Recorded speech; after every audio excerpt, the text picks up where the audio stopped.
The President of the National Movement Party, valuable members of our armed forces, distinguished representatives of the friendly and ally countries, distinguished guests, I would like to greet you all wholeheartedly with love and affection.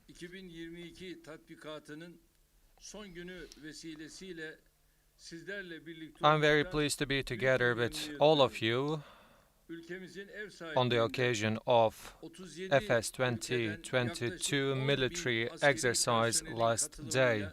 With the participation of more than 10,000 soldiers from 37 countries, this military exercise has been going on for a while as of 22nd of May, and I would like to thank everyone on behalf of myself and my nation who contributed to this military exercise. And at the same time, all of those military equipments and the vehicles presented in the exhibition area showed the remarkable progress that our country has achieved so far. We are ready to share all our capabilities and abilities in the field of defense industry with our friends, with our allies. As the whole world is going through a remarkable restructuring process in terms of military, in terms of economy, such kind of cooperations and collaborations in the field of defense industry gains even more importance. The Republic of Turkey is fighting with the terrorist organizations and also the irregular migration, and we are overcoming all those critical challenges. And at the same time, from the Black Sea region to Caucasus, from the Balkans to the Middle East, the Republic of Turkey works and shows utmost effort for the establishment of peace and stability, which no one can deny.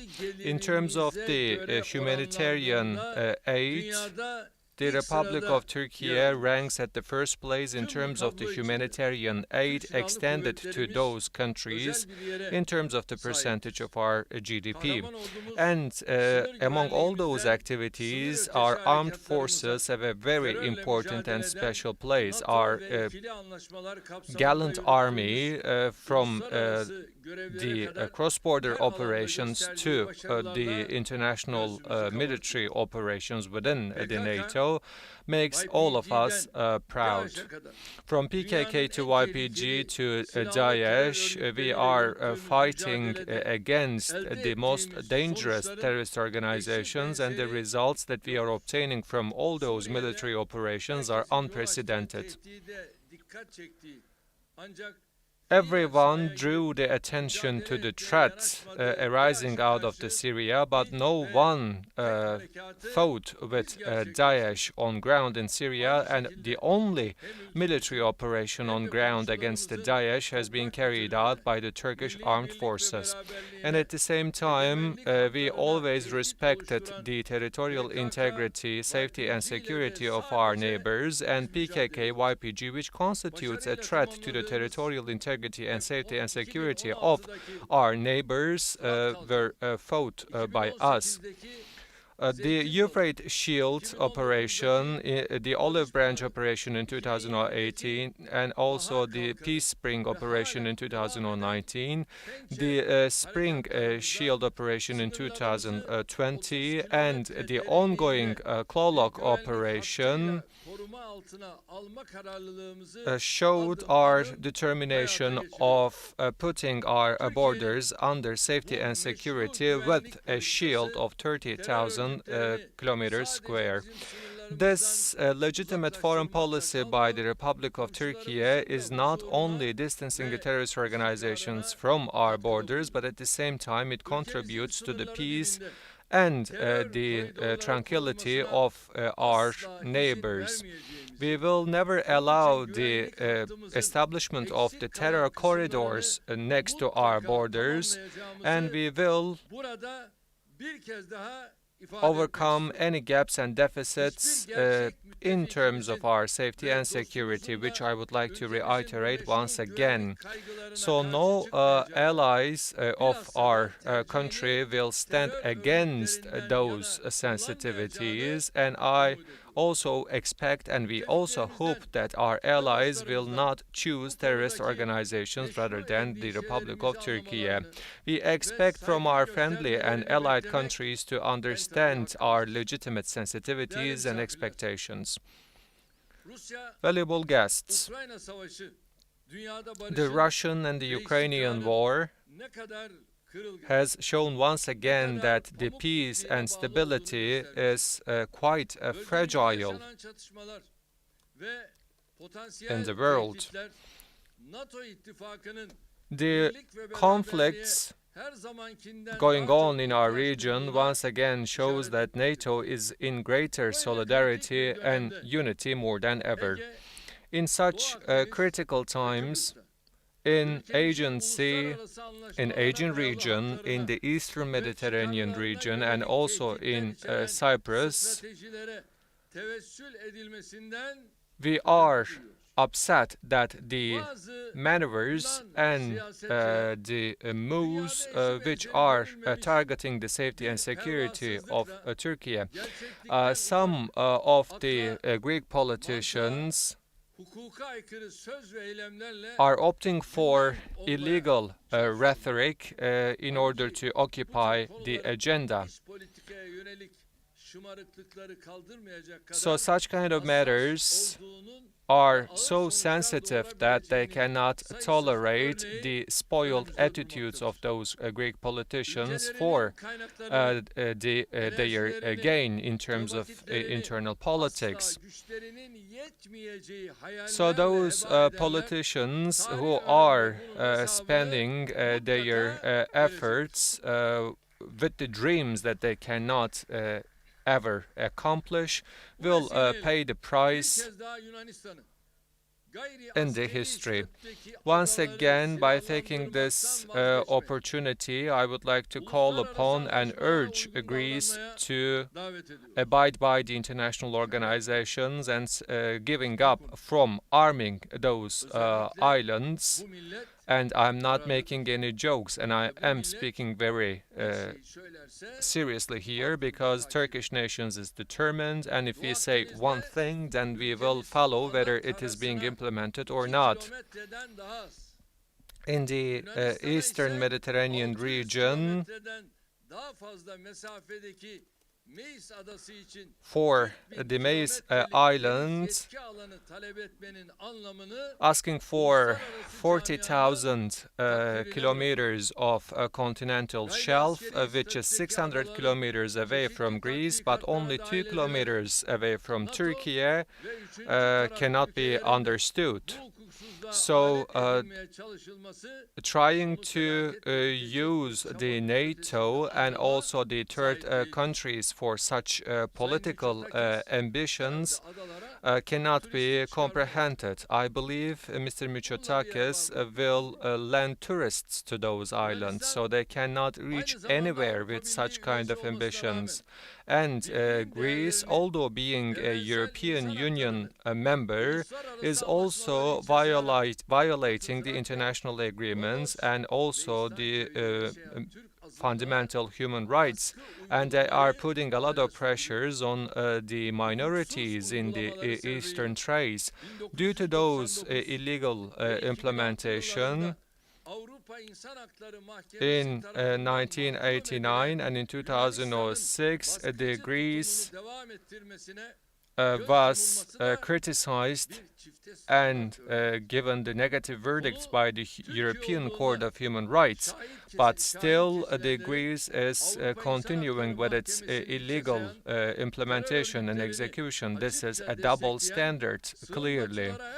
Supporting the terrorist organizations openly and treating the migrants in an inhumane way is not criticized by the European Court of Human Rights, which we follow very closely. As one of the allies inside of the NATO who paid every price Greece was opting for provocations for the last 2 years, even not responding to our calls for meeting. But although we are following those developments with high level of calmness and cold blood, it doesn't mean that we will allow anyone to violate our rights. We will, of course, never violate the rights of anyone, but we will not allow anyone to violate the rights of the Turkish people. Indeed, this country was always used and abused by some other countries. That's why we would like to urge Greece to keep away herself from the rhetoric which will lead them to feel regret and remorse as they have felt so 100 years ago. And we would like to warn them once again, come to your senses. The Republic of Turkey will never give up from its sovereign rights, and whenever there need be, the Republic of Turkey will not abstain from using her international rights arising out of the international agreements.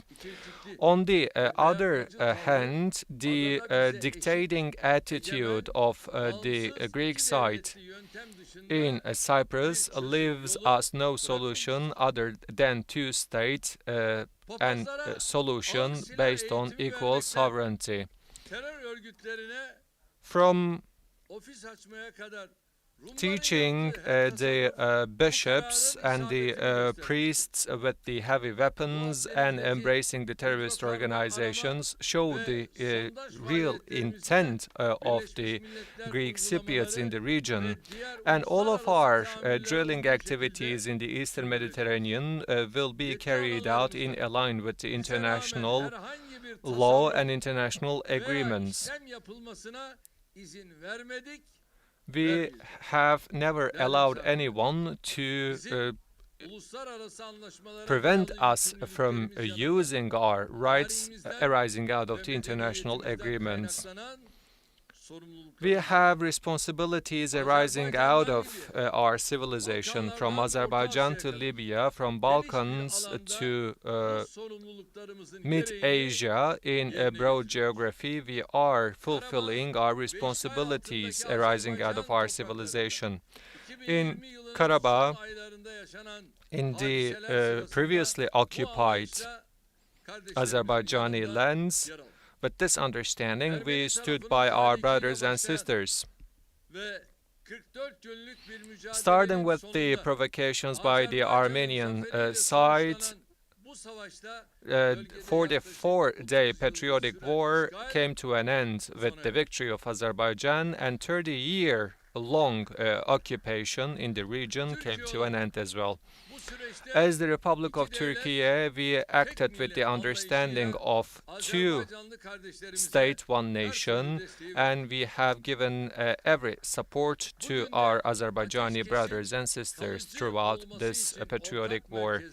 And in order to make certain that the ceasefire would be permanent, the Turkish soldiers are working together with the Russian soldiers in the region. At the same time, for modernizing the Azerbaijani army in terms of the detection of the mines, we are working in close collaboration and cooperation with our brothers and sisters. As we have historical and fraternal ties more than 400 years with our Libyan brothers and sisters, we also extend them the best support possible. In Qatar, in Somalia, in Bosnia and Herzegovina, and in many more geographies, we are contributing remarkably for the establishment of peace.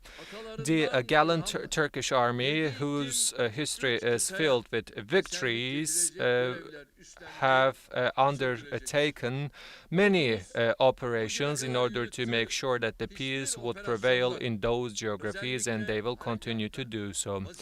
In all the military operations that our army carried out have inflicted no damage to the civilians, and our army has always protected the oppressed in the region. the soldiers of a country who has no shame whatsoever arising out of colonization or oppression wouldn't act differently. By taking this opportunity, once again, I would like to thank and congratulate the Turkish armed forces and also the military personnel of the friendly and allied countries. Once again, I would like to thank each one of them. As my Minister of Defense stated as well, from Sultan Alp Arslan to Mustafa Kemal Atatürk, once again, we would like to commemorate our great soldiers, our martyrs.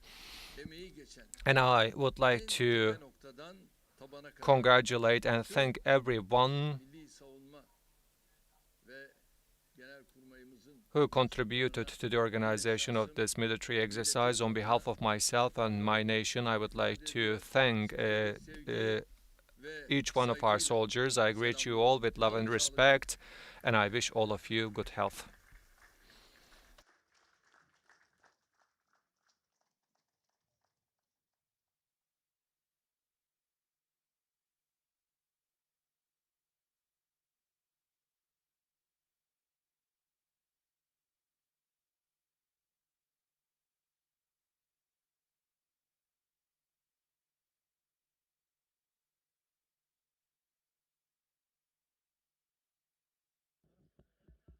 Sayın Cumhurbaşkanımız tarafından savunma sanayi sergisi gezilecektir. Sayın Cumhurbaşkanımızın ayrılmasını mütakip diğer misafirlerimizin mehteran gösterisini izlemek üzere bir numaralı gözlem yerine hareket etmelerini arz ederim.